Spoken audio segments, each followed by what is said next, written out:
A black man named Jamal West is wrongfully arrested by two racist police officers, Riley and Jenkins. But when Jamal's identity is revealed, the entire police station is left speechless. What happened, and who really is Jamal West that made the whole police station realize they were not just facing a legal case but a monumental reckoning? Let's find out.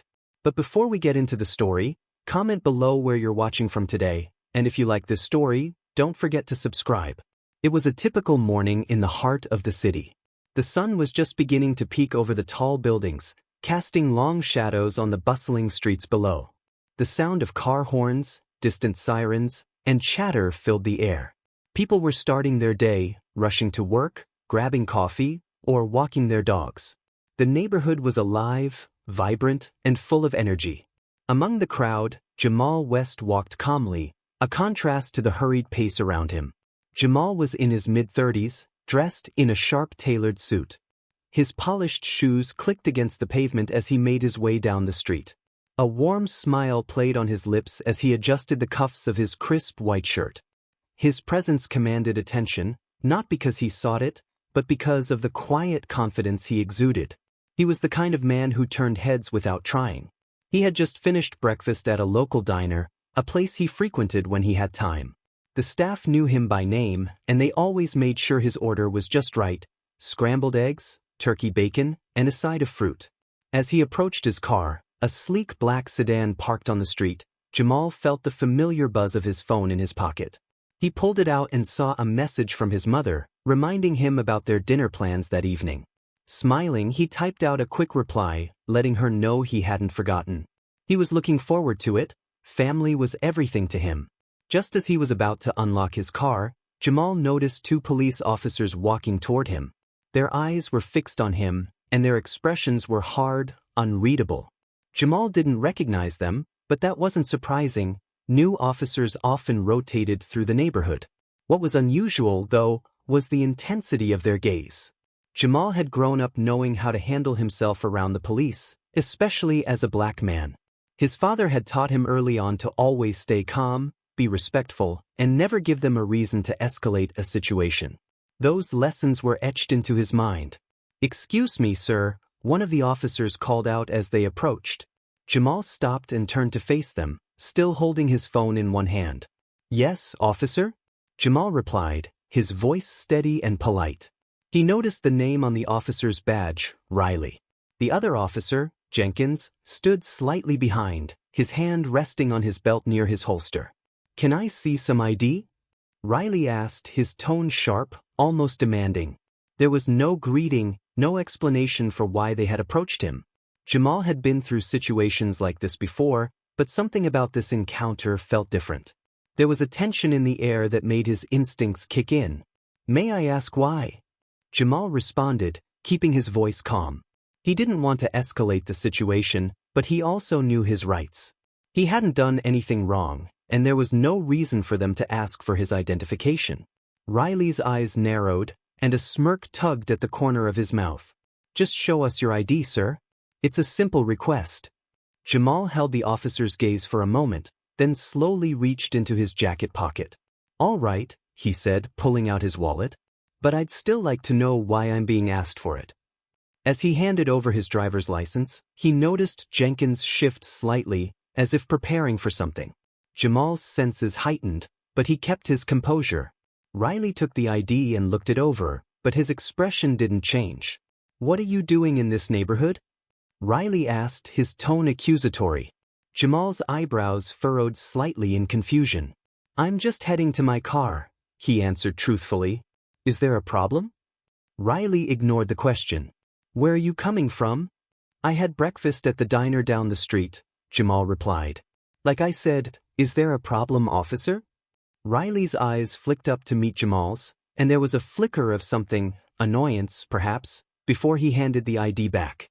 "We've had reports of suspicious activity in the area," he said, the smirk returning. "You match the description of someone we're looking for." Jamal's stomach tightened. He knew where this was going. It was a familiar story. Black man in a nice neighborhood, dressed well, must be up to something. He had heard it all before, but it didn't make it any easier to deal with. "I see," Jamal said carefully. Well, I'm sure it's a misunderstanding. I'm just here to get to my car and head to work. Riley didn't seem to hear him. Instead, he took a step closer, his posture more aggressive. What kind of work do you do? I'm a lawyer, Jamal replied, keeping his voice even. I have a meeting in an hour, so if there's nothing else, I'd like to be on my way. That seemed to catch Riley off guard. His smirk faltered, but only for a second. A lawyer? You don't say. Jenkins, who had been silent until now, finally spoke up. You sure you're not hiding anything? Got anything illegal in that car of yours? Jamal could feel the tension rising. He knew how these situations could spiral out of control. He had to stay calm, had to defuse it. There's nothing illegal in my car, officer. You're welcome to check, but I'd prefer if you didn't waste your time. I'm just trying to get to work. Riley's eyes hardened. You don't get to decide how we do our job. Step away from the car. Jamal hesitated. He knew he hadn't done anything wrong, but the situation was quickly becoming dangerous. He had to make a decision, comply and hope it didn't escalate further, or stand his ground and risk things getting worse. His father's voice echoed in his mind, urging him to stay calm, to be smart. All right, Jamal said slowly, raising his hands slightly to show he wasn't a threat. I'll step back. He took a step away from the car, and as he did, Riley moved closer, his hand now resting on the handle of his baton. Jamal's heart raced, but he kept his expression neutral. He couldn't let them see any fear. Without warning, Riley grabbed Jamal's arm and twisted it behind his back. The suddenness of the move caught Jamal off guard, and he winced in pain. Before he could react, Jenkins was on him too, forcing him down to the ground. Hey, what are you doing? Jamal protested, trying to keep his voice calm, but the pain in his shoulder made it difficult. He wasn't resisting, but the officers were treating him as if he was. You're under arrest for resisting arrest, Riley said coldly as he tightened the cuffs around Jamal's wrists. He could handle the job just like the veterans, but something about this arrest didn't sit right with him. He had been watching from the sidelines, taking everything in, and now he felt compelled to speak up. Officer Riley Jenkins? Stevens called out hesitantly as they approached the front desk. Riley turned, his face hardening with impatience. What is it, Stevens? I don't think Jamal West is just some random guy, Stevens said, swallowing nervously. I looked up his name in the system, and I think you might want to see this. Jenkins rolled his eyes, but Riley walked over to the computer, curiosity flickering in his eyes. Stevens pulled up a file on the screen, turning it so both Riley and Jenkins could see. At first, it looked like a standard background check, but as Riley's eyes skimmed the details, his expression slowly changed. His brow furrowed, and his jaw tightened. Something was definitely wrong. Jenkins leaned in, reading over Riley's shoulder. What? Jenkins said, his voice dropping to a near whisper. The file wasn't just any ordinary record. It listed Jamal West as a high-profile civil rights lawyer who had won several groundbreaking cases against police departments across the country for racial profiling and excessive force. He wasn't just any lawyer, he was the lawyer. His name was well known in legal circles, especially among law enforcement. He had taken on corrupt officers, systemic racism, and unlawful arrests, winning millions in settlements for his clients. Jamal West wasn't the kind of man they should have been treating like a criminal. He was the man they were probably about to face in court, except now, he wasn't defending someone else. He was the one who had been wronged. You're kidding me? Riley muttered under his breath, a cold sweat starting to form on his brow.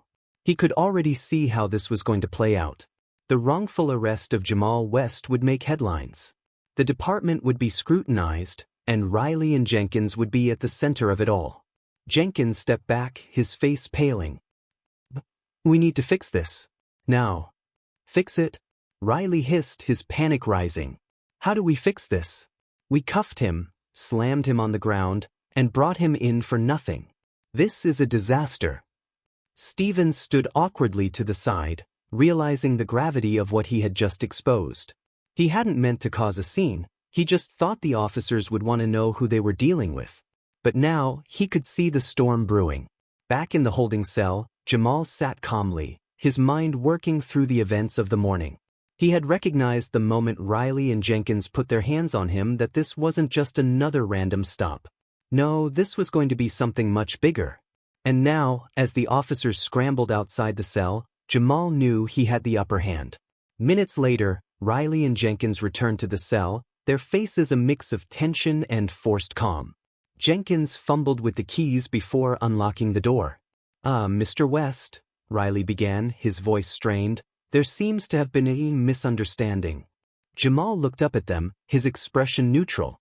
A misunderstanding? He echoed, his voice calm yet laced with the slightest hint of sarcasm. Yeah, we didn't realize who you were. We were just doing our job, following up on reports, you know, Jenkins added, his voice trailing off weakly. Jamal stood, dusting off his suit jacket.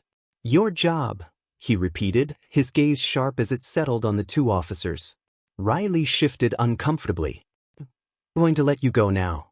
No charges, obviously. This was all just a mix-up. Jamal held their gaze for a moment before stepping forward, forcing them to move aside. He walked out of the holding cell with the same quiet confidence he had displayed when they first stopped him. But now, there was something else in his demeanor, something that told Riley and Jenkins they had made a grave mistake. As Jamal walked toward the exit, Officer Stevens caught up to him. Mr. West, he said nervously, I'm really sorry about what happened. I tried to. Jamal stopped and turned to look at Stevens. There was no anger in his eyes, only a measured calmness. I appreciate that, Jamal said, his voice steady. But this isn't about apologies. It's about accountability. And trust me, the people who need to be held accountable will be. Stevens swallowed hard, nodding silently as Jamal turned and left the station. Outside, the crowd that had witnessed the arrest earlier was still gathered, murmuring amongst themselves. When they saw Jamal walk out, free and unharmed, there was a collective sigh of relief. As Jamal stepped onto the street, he pulled out his phone and dialed a number. The voice on the other end picked up after the first ring. It's me, Jamal said, his tone serious. Yeah, I have another case. This one's personal. He hung up and slipped the phone back into his pocket. This wasn't over, not by a long shot. What Riley and Jenkins didn't know yet was that their routine stop had set off a chain of events they couldn't control. They hadn't just wrongfully arrested any man. They had wrongfully arrested the man who could tear their careers apart. And Jamal West wasn't just going to walk away quietly. This was only the beginning. As the doors to the police station closed behind him, Jamal knew that justice was on his side. And this time, it wasn't just for someone else. He could handle the job, but he was also smart, smarter than most gave him credit for. Hey, Riley, Stevens called out, his voice low. Can I talk to you for a second? Riley glanced at him, frowning. What is it? Stevens hesitated, glancing around to make sure no one else was listening. That guy you just brought in, Jamal West. I think I know who he is. Riley's frown deepened. What are you talking about? Stevens leaned in closer, lowering his voice even more. I saw him in a news article a few weeks ago. He's not just a lawyer, he's a civil rights attorney. A pretty big deal. He's been involved in some major cases, high-profile stuff. Riley's eyes widened slightly, but he quickly masked his surprise. Are you sure? Positive, Stevens replied. I didn't recognize him at first, but when I heard the name, it clicked. You might want to be careful with this one. If he's who I think he is, this could blow up in our faces. Riley didn't respond immediately. He felt a knot form in his stomach but pushed it down. This couldn't be true. They had arrested him fair and square. There was no way he could be someone important. But the doubt was there now, nagging at him. I'll handle it, Riley said curtly, dismissing Stevens with a wave of his hand. But as he turned away, he couldn't shake the uneasy feeling that had settled in his chest. Stevens watched Riley walk off, then pulled out his phone. He quickly scrolled through his contacts, finding the number he needed. With a deep breath, he dialed, praying he was making the right decision. The phone rang twice before a gruff voice answered. Yeah, Captain, it's Stevens, he said, keeping his voice low. We have a situation here at the station. I think you need to know about it. Meanwhile, back in the holding cell, Jamal sat quietly, his thoughts focused. He knew this wasn't just about him. This was about something bigger. He had been targeted, of that he was certain. But he didn't know why. As he waited, he kept his composure, refusing to let fear take over. He had been through worse, and he knew he would get through this too. An hour passed before anything happened. The door to the holding area swung open, and a woman stepped inside. She was in her late 30s, with sharp eyes and an air of authority that made everyone take notice. Her name was Lieutenant Kate Thompson, and she was new to the station, having been transferred from another precinct just a few weeks earlier. She was still getting to know the team, but she had already made it clear that she was not someone to be underestimated. Thompson's gaze swept over the room, taking in the officers going about their business. She spotted Riley and Jenkins at the front desk, talking quietly among themselves. Something about their demeanor caught her attention. She had learned to trust her instincts, and right now, they were telling her that something was off. "Riley, Jenkins," she called out, walking over to them. "What's going on here?" Riley looked up, surprised to see her. "Nothing much, ma'am. Just another day." Thompson's eyes narrowed. "Really? Because I heard you brought someone in this morning, a man named Jamal West." Riley stiffened slightly, but he quickly recovered. "Yes, ma'am, we did." "And what was the charge?" she asked, her tone calm but probing. "Resisting arrest," Riley replied, his voice steady. "We had reason to believe he was involved in suspicious activity. When we questioned him, he refused to cooperate." Thompson raised an eyebrow. "Did he now?" Riley nodded. "Yes, ma'am." Thompson didn't respond immediately. Instead, she studied Riley's face, searching for any sign that he was lying. She had dealt with officers like him before, men who thought they could bend the rules as long as it suited them. But she was different. She had come up through the ranks by doing things by the book, and she expected her team to do the same. "Take me to him," she said finally, her voice leaving no room for argument.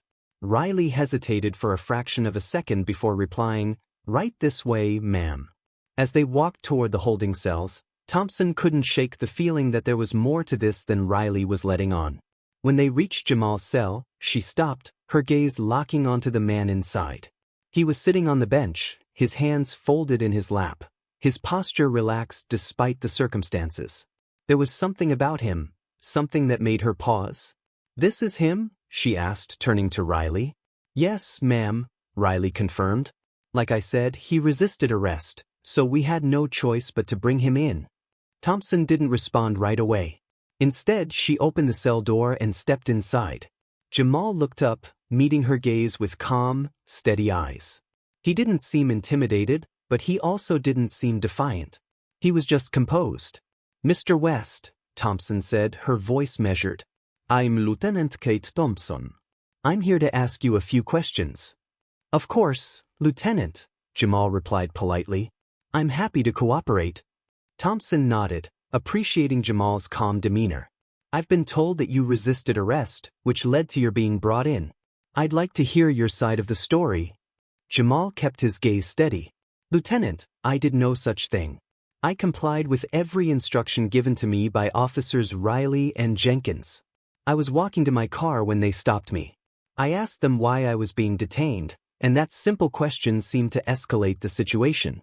Before I knew it, I was handcuffed and accused of resisting arrest, despite following their orders." Thompson listened carefully, her eyes narrowing slightly as she processed Jamal's words.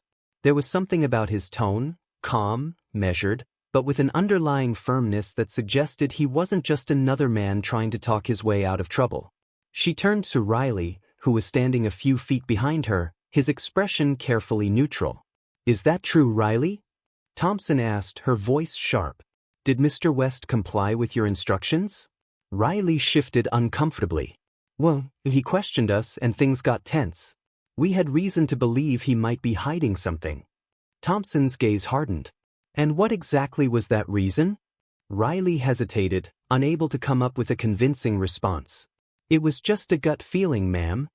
"A gut feeling?" Thompson repeated, her tone incredulous. "Is that the basis for your arrest now?" Riley opened his mouth to respond but was cut off by the sound of the holding area door opening again. All eyes turned as Officer Stevens entered, looking slightly out of breath. He paused when he saw the group in the cell, realizing he had walked into a tense situation. "Lieutenant, I need to speak with you," Stevens said quickly, glancing between Jamal and Riley. Thompson gave Riley a final hard look before stepping out of the cell and closing the door behind her. "What is it, Stevens?" Stevens lowered his voice, clearly trying to keep the conversation private. "Ma'am, I've been doing some digging. Jamal West isn't just any lawyer, he's a prominent civil rights attorney. He's been involved in some big cases, the kind that make headlines. If word gets out that we arrested him without cause, it's going to be a disaster." Thompson felt her stomach drop. She had suspected there was more to this, but hearing the full scope of who Jamal was made the situation even more serious. "Are you sure?" "Positive," Stevens replied, handing her his phone with a web page pulled up showing Jamal's profile. "This is him. If we don't handle this carefully, we're going to have a lot more than just an internal investigation on our hands." Thompson quickly scanned the page, her eyes widening as she read about Jamal's background. He wasn't just a lawyer, he was a powerhouse in the legal community. Someone who had taken on police departments, corporations, and government agencies. He was the kind of person who could turn this entire station upside down if they didn't tread carefully. She turned to look at Riley, who was still standing by the cell with Jenkins, both of them looking increasingly uneasy. Thompson knew she had to act fast. The situation was spiraling out of control, and she couldn't afford to let it get any worse. "Riley, Jenkins," Thompson called out, walking back toward them with a sense of urgency. "We need to talk.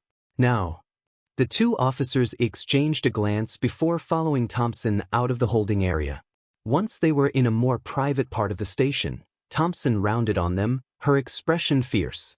"Do you have any idea who you've just arrested?" she demanded, keeping her voice low but intense.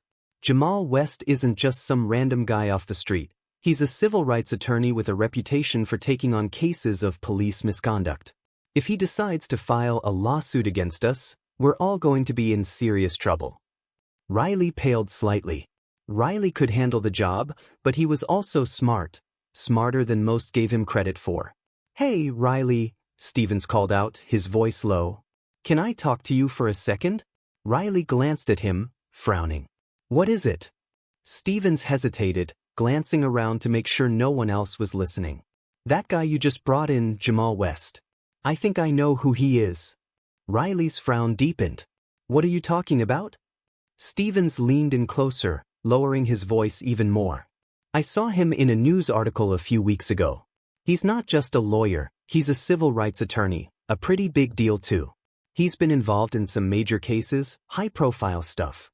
Riley's eyes widened slightly, but he quickly masked his surprise. "Are you sure?" "Positive," Stevens replied. "I didn't recognize him at first, but when I heard the name, it clicked. You might want to be careful with this one. If he's who I think he is, this could blow up in our faces." Riley didn't respond immediately. He felt a knot form in his stomach but pushed it down. This couldn't be true. They had arrested him fair and square. There was no way he could be someone important. But the doubt was there now, nagging at him. "I'll handle it," Riley said curtly, dismissing Stevens with a wave of his hand.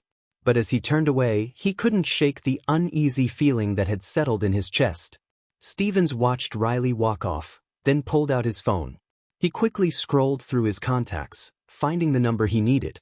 With a deep breath, he dialed, praying he was making the right decision.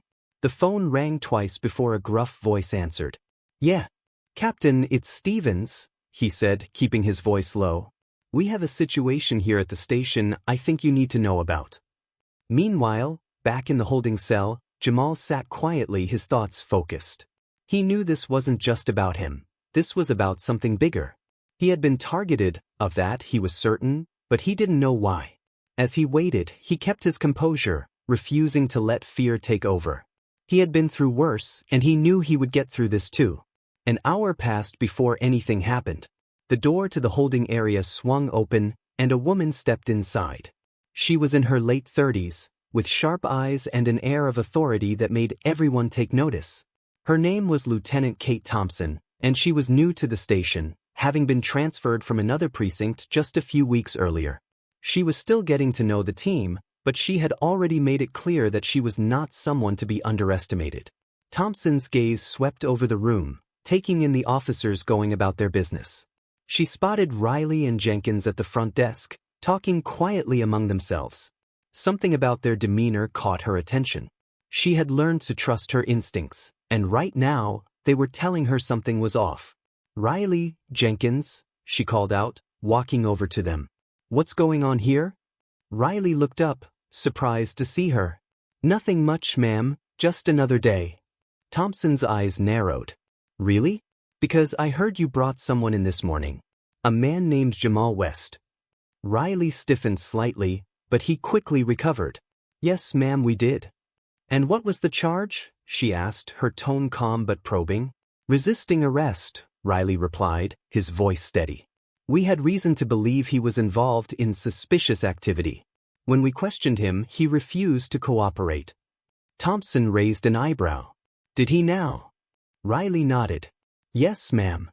Thompson didn't respond immediately. Instead, she studied Riley's face, searching for any sign that he was lying.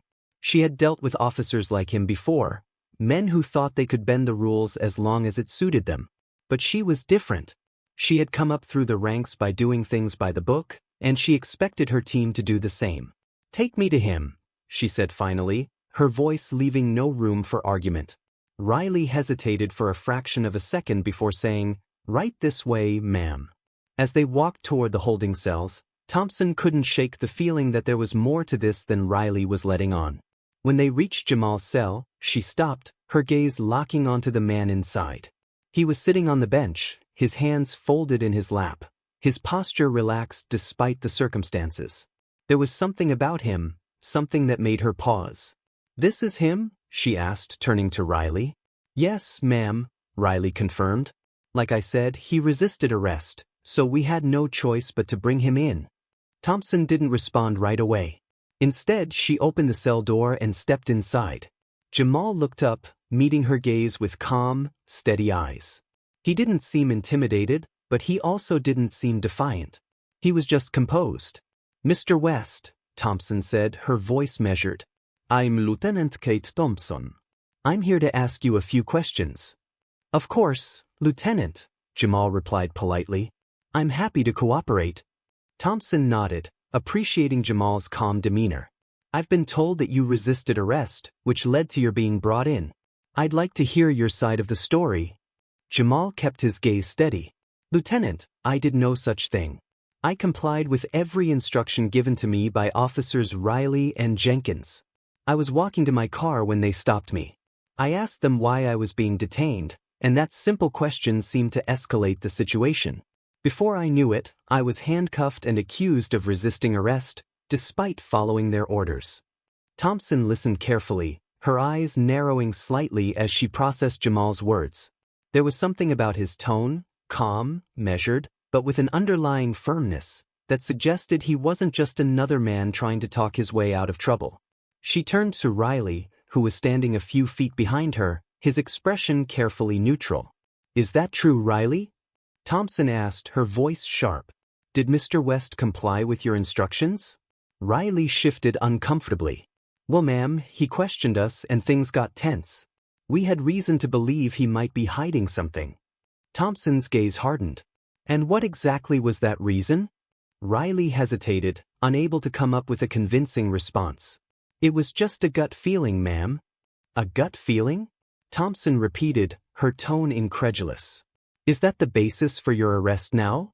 Riley opened his mouth to respond but was cut off by the sound of the holding area door opening again. All eyes turned as Officer Stevens entered, looking slightly out of breath.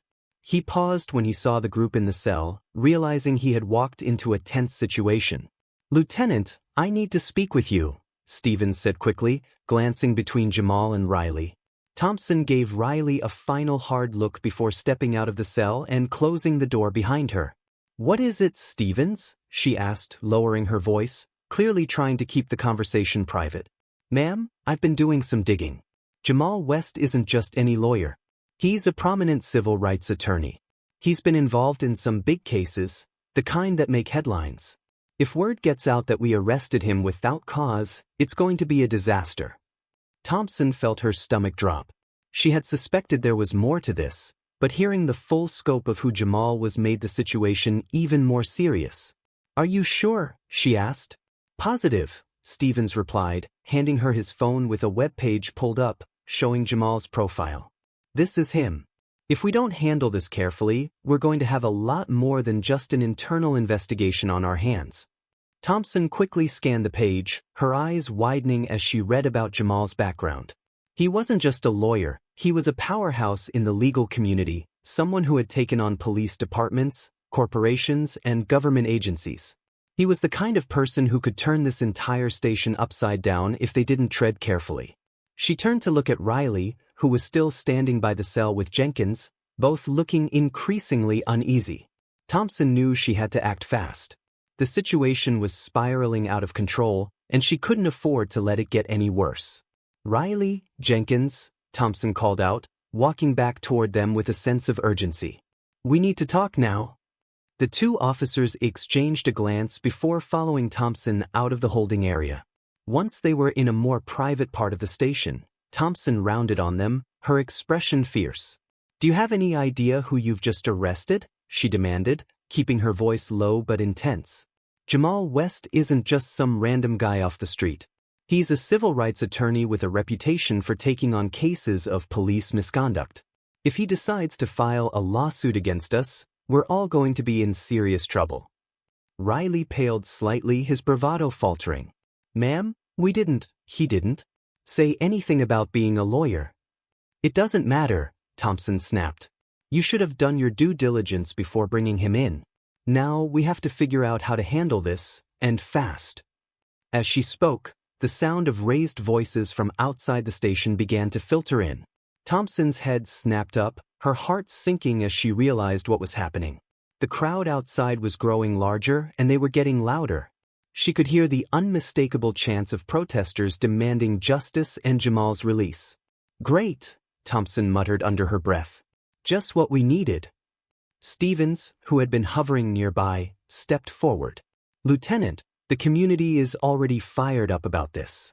We've got activists, local leaders, and even some media starting to show up. If we don't do something soon, this could turn into a full-blown crisis." Thompson knew he was right. She had seen situations like this before, small incidents that escalated into something much bigger because they weren't handled properly. But this was different. This wasn't just about defusing a tense situation, it was about protecting the integrity of the police force and avoiding a legal and public relations nightmare. "We need to get ahead of this," Thompson said decisively.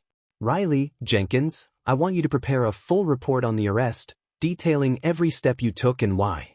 I don't care how late we're here, get it done. Stevens, I need you to help me figure out the best way to handle the press.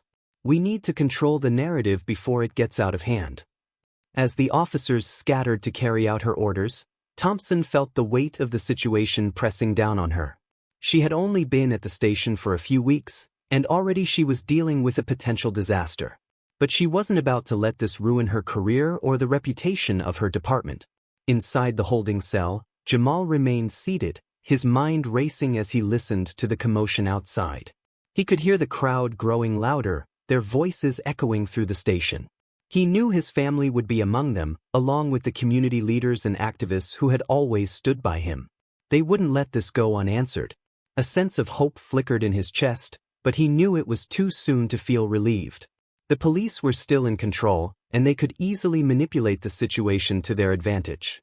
He had seen it happen before, and he wasn't about to underestimate them. Back at the front of the station, the tension continued to build. Outside, the crowd had swelled to over 100 people, with signs and banners demanding justice for Jamal. Reporters had arrived, their cameras trained on the scene, capturing every moment. The police station was becoming a flashpoint, a symbol of the growing unrest in the community. Lieutenant Thompson watched the scene unfold from the station's front window, her jaw clenched in frustration.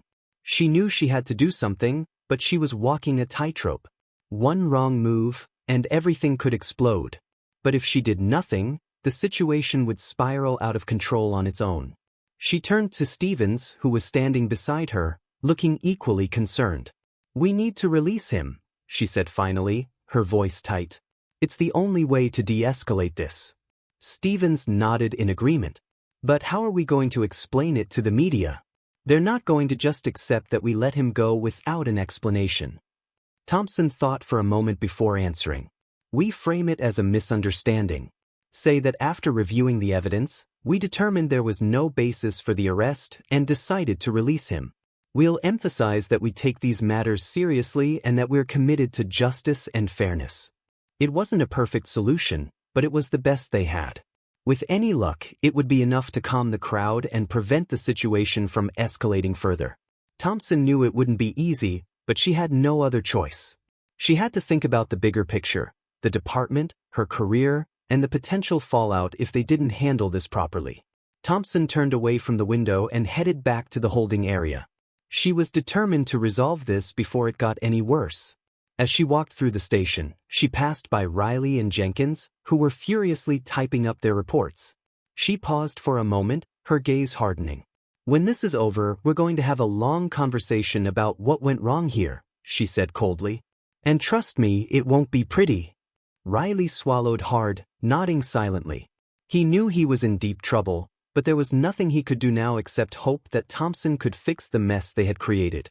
When Thompson reached Jamal's cell, she opened the door herself, stepping inside with measured calm. Mr. West, she began, her tone professional, I've reviewed the situation, and it's clear that there was a misunderstanding. You're free to go. Jamal stood slowly, his expression guarded. A misunderstanding, Lieutenant? Is that what we're calling it? Thompson met his gaze, refusing to flinch. Yes. I'm deeply sorry for what happened here today. It shouldn't have gone this far. Jamal studied her for a moment, his sharp eyes searching for any sign of deceit. Finally, he nodded. I appreciate your apology, Lieutenant, but you should know that this isn't over. Thompson didn't doubt it for a second. She knew Jamal West was not the kind of man to let something like this slide. But for now, her priority was getting him out of the station safely and defusing the situation outside. She escorted Jamal out of the holding area, past the tense officers who avoided his gaze. As they reached the front door, Thompson paused, taking a deep breath. I'll do everything I can to make this right, she said quietly. Jamal nodded but didn't reply. He stepped outside, and the crowd erupted into cheers at the sight of him. Cameras flashed, and reporters shouted questions, but Jamal ignored them, walking calmly toward his waiting family and friends. As he embraced his loved ones, Thompson watched from the doorway, her expression unreadable. She knew this was only the beginning. Jamal West would not let this go quietly, and the ripple effects of today's events would be felt for a long time. But for now, the immediate crisis was averted. The crowd was dispersing, the reporters were packing up, and the tension that had gripped the station was beginning to ease. Thompson knew she still had a long road ahead to fix the damage done, but she was determined to face it head-on. As Jamal walked away from the station, he knew this was just the start of a new battle. He had been wronged, but he also knew how to turn that wrong into something powerful. The truth would come out, and when it did, the police department and the town would never be the same. Winning cases that made headlines and changed lives, Thompson scrolled through the information, her eyes narrowing as she read about Jamal's most recent case, a high-profile lawsuit against a police department in another city. The case had exposed deep-seated corruption, leading to several officers being fired and others facing criminal charges. It had been a huge win for Jamal and his team, but it had also put him on the radar of law enforcement agencies across the country. As she delved deeper, Thompson came across a detail that made her blood run cold. Jamal West had been involved in a federal investigation into systemic racism within law enforcement. The investigation had led to federal oversight of several police departments, and there were rumors that more departments were being scrutinized. Thompson's heart pounded as she realized the implications. She quickly made a phone call to a contact she had in the FBI, someone she knew she could trust to give her information without blowing things out of proportion. The conversation was brief, but by the time she hung up, Thompson's suspicions had been confirmed. Jamal West was working undercover, gathering evidence for a federal case that could potentially bring down several high-ranking officials within the local law enforcement community, including her own department. Thompson sat back in her chair, her mind racing. This was far bigger than she had imagined. Jamal hadn't just been in the wrong place at the wrong time. He had been targeted, and the officers who arrested him had unknowingly walked right into a trap. If this got out, it would be a scandal of epic proportions. She knew she had to confront Riley and Jenkins, but first, she needed more information. She spent the next hour piecing together everything she could about Jamal's work, his connections, and the ongoing federal investigation. The more she uncovered, the more convinced she became that the situation was far more dangerous than anyone realized. Finally, Thompson stood up, taking a deep breath. She was about to walk into a storm, but she had no choice. She couldn't let her department go down because of someone else's mistake. As she made her way to the officer's bullpen, she steeled herself for the confrontation ahead. When she reached Riley and Jenkins, they were sitting at their desks, reviewing their reports. They looked up as she approached, sensing the tension in her posture. "Lieutenant," Riley greeted her, his tone guarded. "Is there something you need?" Thompson crossed her arms, fixing them with a hard stare. "We need to talk. Now." The two officers exchanged a glance before nodding. They followed her to an empty conference room, where Thompson closed the door behind them. The room was stark, with nothing but a long table and a few chairs. It was the kind of room where difficult conversations happened, and both officers knew this wasn't going to be pleasant. "Lieutenant, what's this about?" Jenkins asked, trying to sound casual, but the tension in his voice betrayed his nerves. Thompson didn't waste any time. "I know who Jamal West is." Riley's eyes widened, and Jenkins stiffened. Neither of them said anything, but Thompson could see the flicker of panic in their expressions. They hadn't known who they were dealing with, and now it was coming back to haunt them. "Do you have any idea what kind of trouble you've caused?" Thompson continued, her voice low and dangerous. "Jamal West is a civil rights attorney and a federal asset. He's been working undercover to gather evidence on police corruption, evidence that could implicate this department." Riley's face drained of color. "We didn't know, Lieutenant. He didn't say anything about being undercover. We thought he was just another." "Just another what?" Thompson snapped. "Just another black man you could push around without consequences?" Jenkins flinched, looking down at his feet.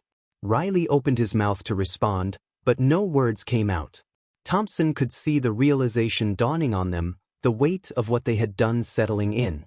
"You two have put us all at risk," Thompson said, her tone icy. "Not just the department but the entire city. If this investigation blows up, we're all going down with it." Riley finally found his voice. "Lieutenant, we didn't know. We were just following protocol." "Protocol?" Thompson cut him off, her voice rising. "What protocol? You arrested a man without cause. You treated him like a criminal, and now we're in the middle of a federal investigation that could destroy everything we've worked for. This isn't just about you anymore. This is about the entire department." Jenkins looked like he was about to be sick. "What do we do now, Lieutenant?"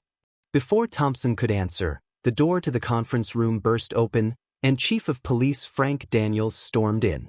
His face was flushed with anger, his eyes blazing as he took in the scene before him.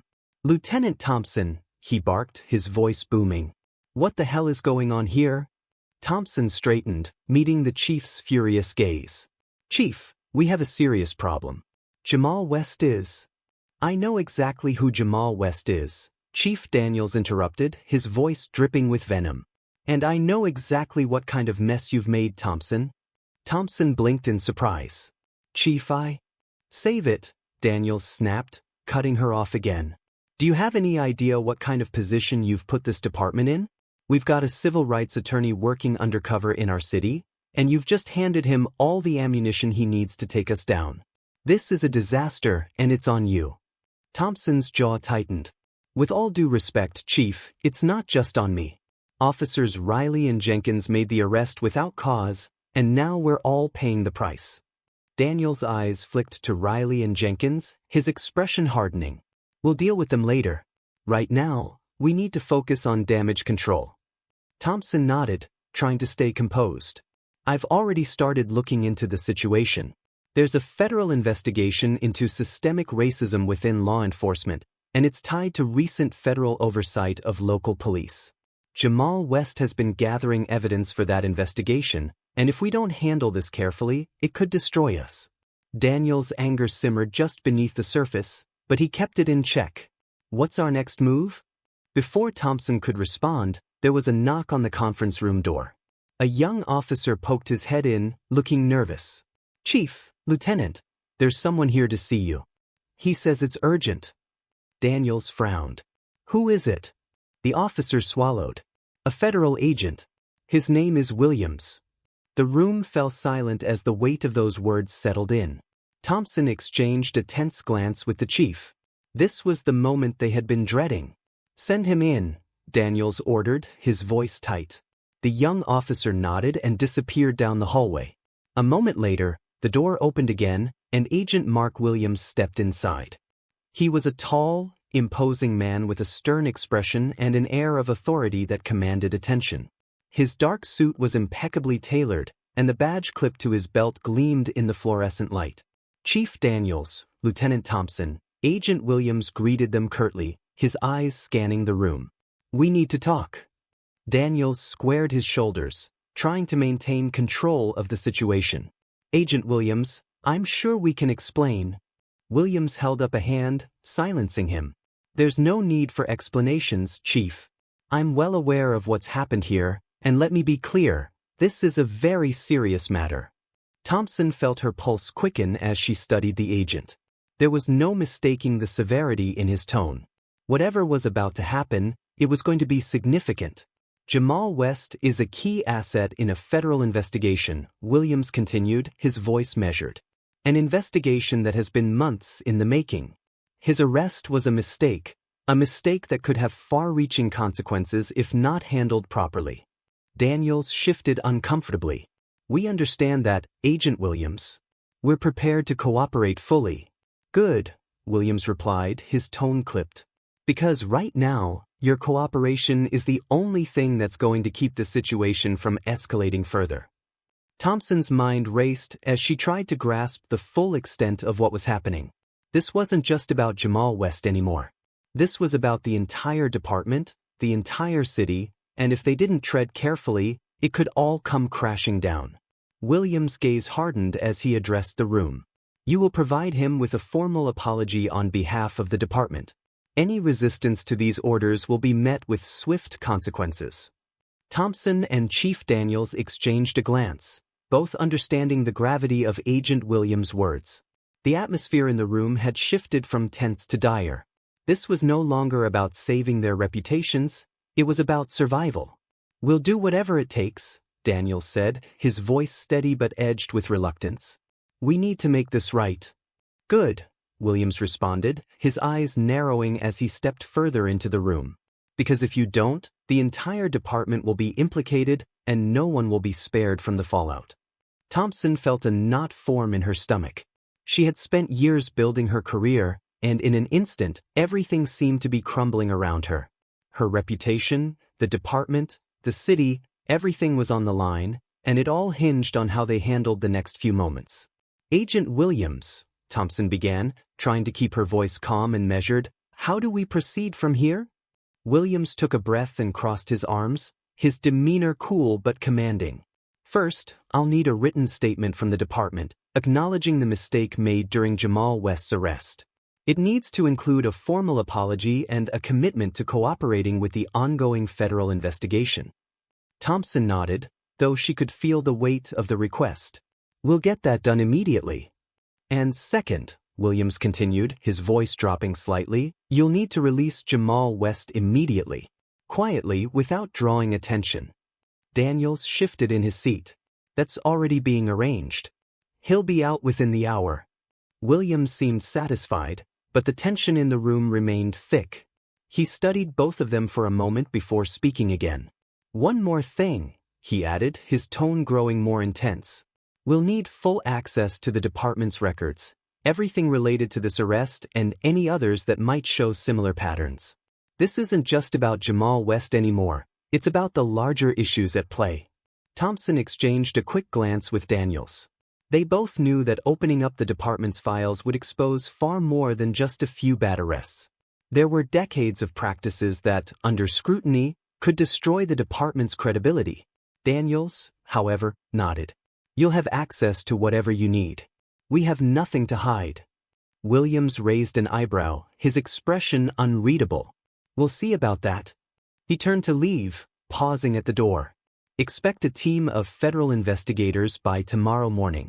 We'll be conducting interviews and reviewing all documentation.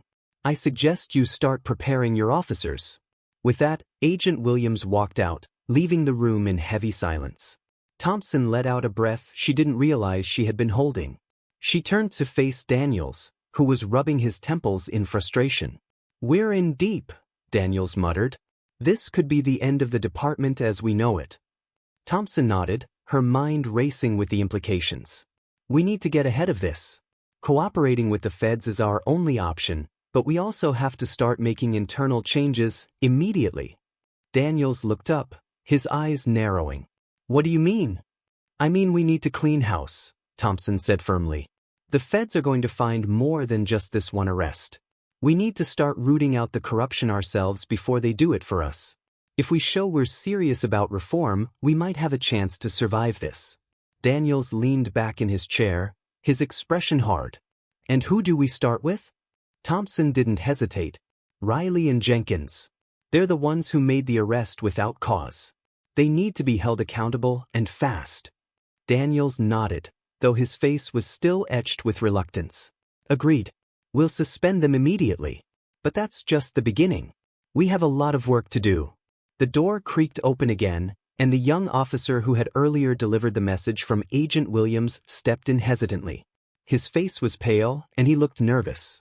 Chief, Lieutenant, he stammered, Jamal West has been released. He's on his way out now. Thompson nodded. Thank you. Keep us updated on anything else that comes up.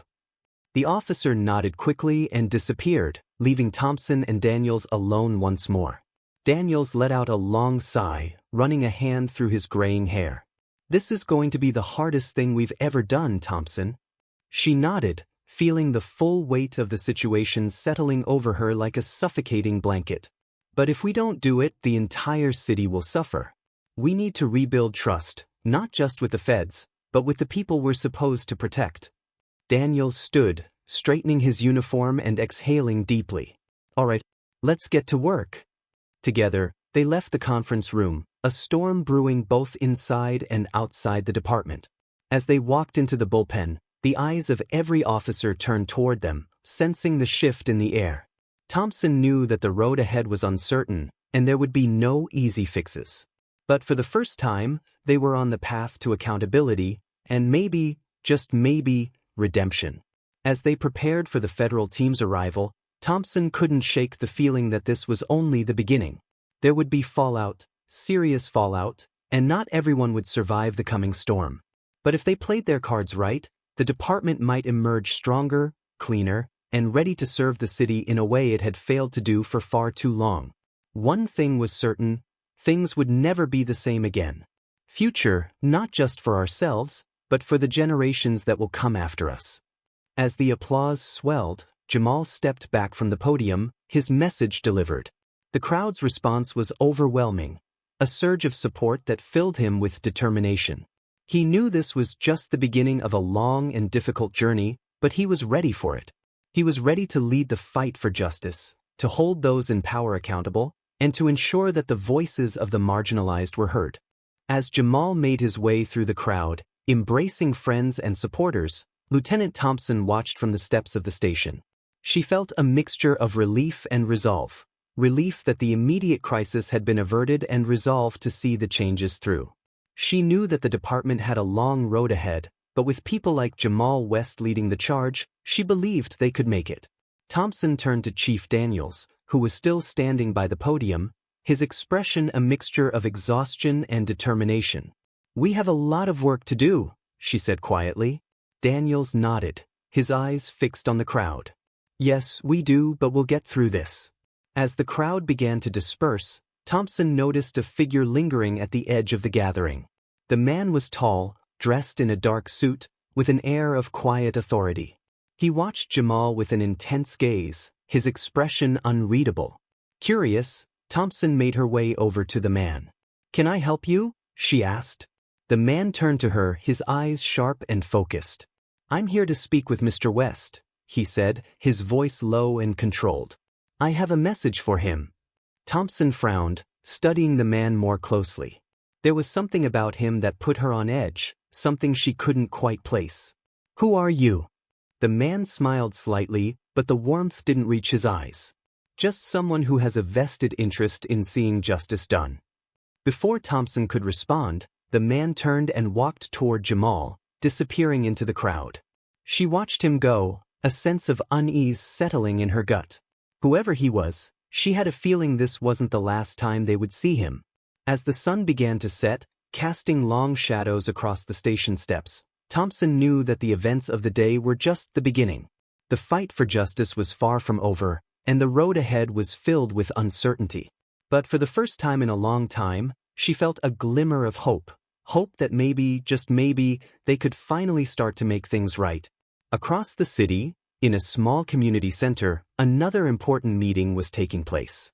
Jamal sat at a table surrounded by a diverse group of individuals, community leaders, activists, legal experts, and concerned citizens. They were hammering out the details of the Community Justice Initiative, debating strategies and priorities. "We need to focus on education," argued Maria Hernandez, a local schoolteacher. "If we want lasting change, we have to start with the youth." "I agree," said Dr. James Carter, a sociology professor at the City University, "but we can't ignore the immediate needs of those currently suffering under an unjust system. We need a multi-pronged approach." Jamal listened carefully to each perspective, taking notes and asking questions. He was impressed by the passion and expertise in the room. This was exactly what he had hoped for, a collaborative effort that drew on the strengths of the entire community. As the meeting progressed, they began to form concrete plans. They would establish a legal aid clinic to provide free representation to those who couldn't afford it. They would develop a community oversight board to work alongside the police department's internal affairs division. They would create educational programs for schools and community centers, focusing on civil rights, civic engagement, and conflict resolution. By the time the meeting adjourned, everyone felt energized and focused.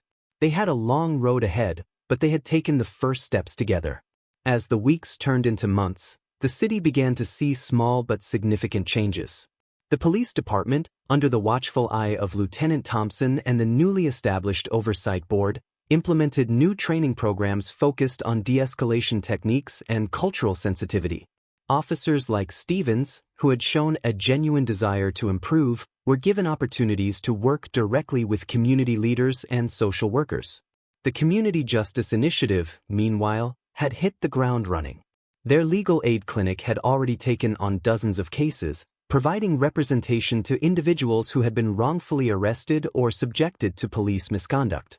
The educational programs were being piloted in several schools, with plans to expand citywide. But perhaps the most significant change was in the atmosphere of the city itself. There was a sense of engagement, of people coming together to address long-standing issues. Neighborhood watch groups were collaborating with police officers to improve safety without resorting to racial profiling. Community forums were being held regularly, providing a platform for open dialogue between citizens and local officials. Of course, it wasn't all smooth sailing. There were still incidents of misconduct, still moments of tension and mistrust. Change was a slow process, and there were those who resisted it at every turn. But the difference now was that there were systems in place to address these issues, to hold people accountable, and to keep pushing forward. 6 months after the incident that had sparked it all, Jamal found himself back at the police station. This time, however, he wasn't there as a suspect or a victim but as a partner. He had been invited to speak at a training session for new recruits, to share his perspective and help shape the next generation of officers. As he walked through the halls, Jamal couldn't help but reflect on how much had changed. The atmosphere in the station was different. There was still the bustle of activity, but there was also a sense of openness that hadn't been there before. Officers greeted him with nods of respect, some even stopping to shake his hand. Lieutenant Thompson met him at the door to the training room. "Thank you for coming, Mr. West," she said, extending her hand. "I think your perspective will be invaluable for these recruits." Jamal shook her hand, noting the genuine warmth in her eyes. "I'm glad to be here," he replied.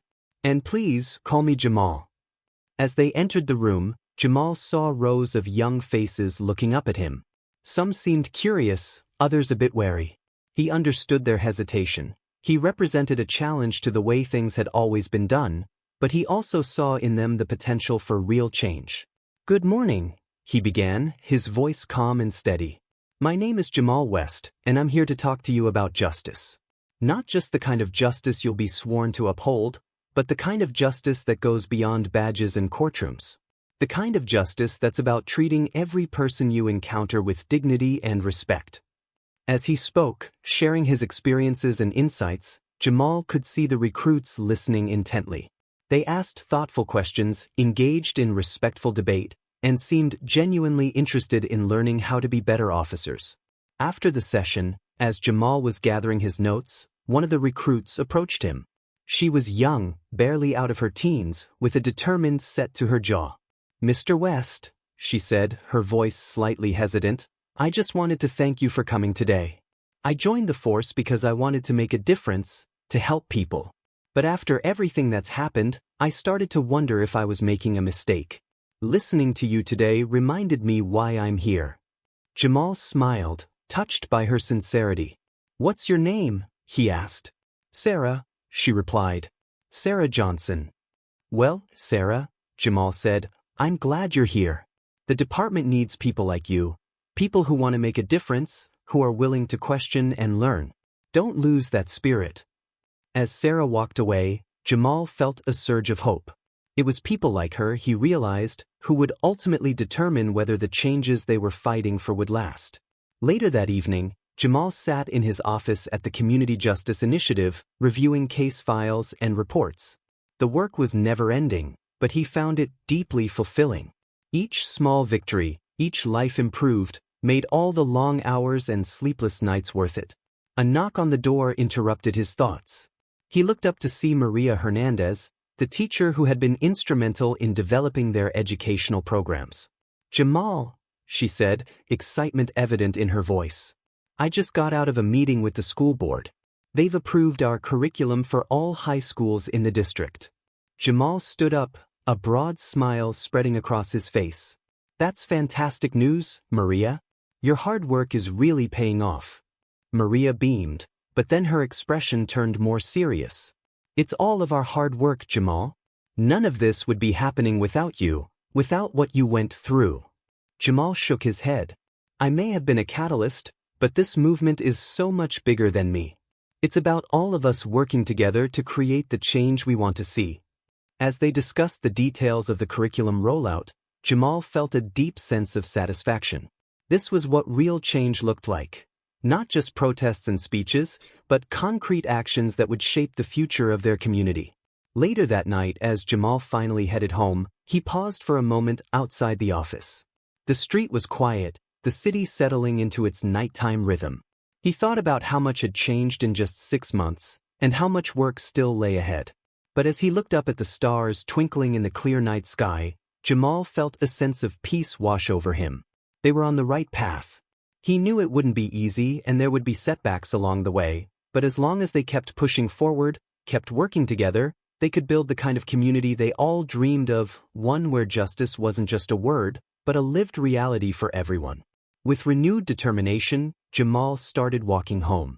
Tomorrow would bring new challenges, new opportunities to make a difference, and he was ready to face them, one step at a time. If you enjoyed this story, please consider subscribing to my channel. I put in a lot of time and effort crafting these heartfelt narratives, and your support truly means the world to me. Thank you for being a part of this journey.